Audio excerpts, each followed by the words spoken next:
Got it. Here is the text exactly as you provided it. The Silent Watcher. Chapter 1, The House at Raven's End. No one in Brackenshire spoke of Raven's End. The house had stood at the edge of the forest for over a century, its windows dark, its halls empty, except for the whispers. Eleanor Marks had heard the stories as a child, how the last family to live there vanished overnight. How the lights would flicker at odd hours, though no one had lived inside for decades. And how, if you stood at the gate on a foggy night, you could see a figure standing in the upstairs window, watching. When she inherited the house from a distant relative she never knew, Eleanor's first instinct was to sell it. But something about it called to her.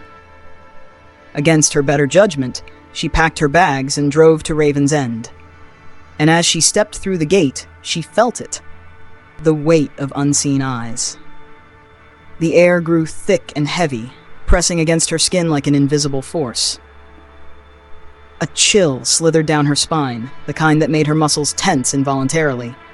Her breath hitched as a sudden gust of wind brushed past her ear, carrying a faint whisper, one that almost sounded like her own name.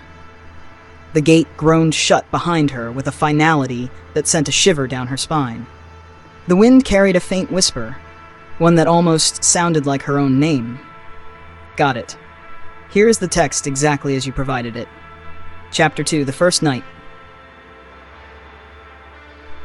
The house was silent, but not empty. Dust lay thick on the furniture, yet the air smelled fresh, as if someone had opened the windows just moments before she arrived. Eleanor walked through the halls, her footsteps too loud in the stillness. The paintings watched her. The portraits of strangers, men and women with blank expressions, lined the walls, their eyes just slightly off-center, like they weren't looking at her but past her. That night she lay awake in bed, listening. Then, a creak, not the sound of an old house settling. A footstep, then another. Closer, then breathing, not hers. A cold gust brushed against her cheek as if someone had leaned in too close. And then she felt it, a weight pressing down at the foot of the bed. Chapter 3, The Figure in the Hallway. Eleanor sat up, heart hammering. The air was thick, heavy, charged with something wrong. She reached for her phone, but before she could turn on the flashlight, a shadow moved just outside her door. A silhouette barely visible in the dim light. Tall, unmoving, watching. Eleanor's breath caught in her throat. Hello? Silence. The figure stepped backward. Slowly, not turning, not blinking, just melting into the darkness. Then the whisper came. You shouldn't be here. And then a single knock. A long, deliberate scratching followed, like nails dragging across the wooden door. The walls shuddered as if something inside the house had awakened. Got it? Here's the text exactly as you provided it. Chapter 4, The Locked Room. The next morning, Eleanor searched the house, but there were no signs of footprints, no open windows, no unlocked doors, except for one. At the end of the hallway stood a door she didn't remember seeing before. The handle was ice cold beneath her fingers. It turned easily, but the door wouldn't budge, as if something was pushing back from the other side. She pressed her ear to the wood, and she heard breathing. Then, a faint scraping sound, something dragging against the floor. A whisper slithered through the keyhole. Let me out! Then 3 knocks, each one louder than the last. A handprint bloomed on the wooden surface, fingers elongated, too long to be human. The door shuddered, as if something inside was trying to break through. Chapter 5. The Voices Beneath the Floor. That night, she dreamed of whispers, a chorus of voices pleading, sobbing, warning. She woke to the sound of something scraping beneath the floorboards. Eleanor shot up, her skin crawling. The sound wasn't in her mind. It was real. Something was beneath her. Slowly, she knelt on the floor and pressed her palm against the wood. Knock. Knock. Something knocked back. Then a voice from beneath the floorboards. Help me. The voice was not quite human. It was distorted, stretched, as though coming from a throat that hadn't spoken in centuries. It wavered in tone, first pleading, then something else. Something wrong. And for a fleeting moment, Eleanor swore she recognized it, a voice from a memory she couldn't quite place. A sudden thump shook the floorboards beneath her. The air turned sour, the room growing colder, darker. Fingers through the gaps between the boards, twitching, searching. Got it. Here is the text exactly as you provided it. Chapter 6, The Eyes in the Mirror. Eleanor couldn't stay. She knew that now.